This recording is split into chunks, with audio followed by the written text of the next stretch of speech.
Now that we've added the meta Timesys layer to our build, when we run bitbake core image sato, it will automatically check our image for CVEs and provide a link to the report.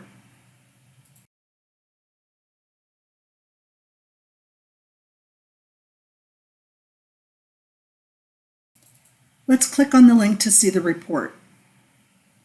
The summary section of the report is where we can see a graphical overview of the CVEs that Vigiles has identified. We see the number of unfixed and fixed CVEs affecting our build, and the number of unfixed CVEs that have a high or critical vulnerability severity score.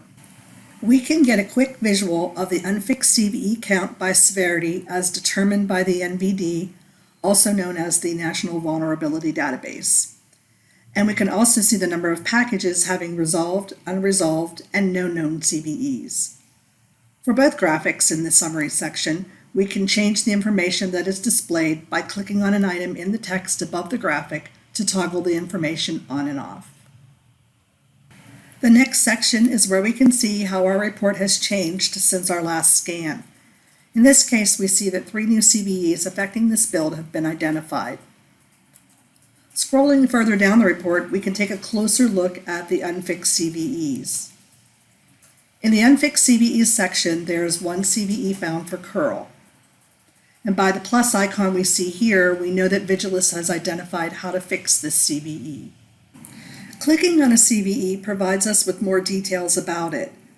For this CVE, Vigiles tells us we can fix it by upgrading the version of curl being used in our build to version 7.65.2, so we can leave a note saying that for our team. If you have a Vigiles Prime account, you have the ability to save the notes you add as well as transfer them to a new manifest you've uploaded. We can find information about the CVEs affecting our kernel by clicking on the kernel tab. We can further investigate the kernel CVEs by first sorting out CVEs that don't apply to our build.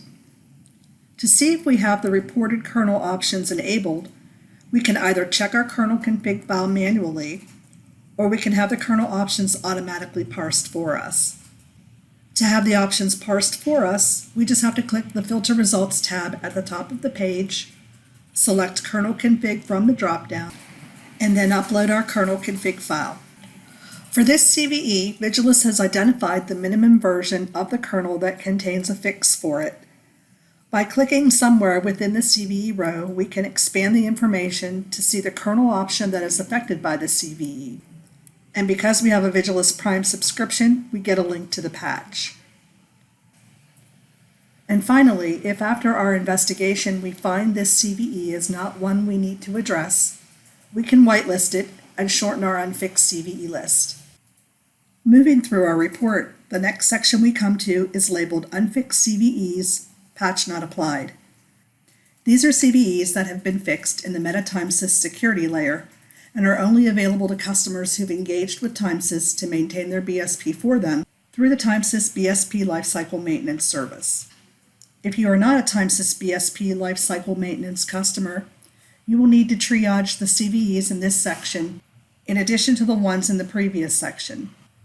And just like in the previous section, you can click on any CVE to find out more information about it. You can attach a note to it, and you can whitelist it. Within the Fixed CVE section, we find information for the CVEs that have already been fixed in our build.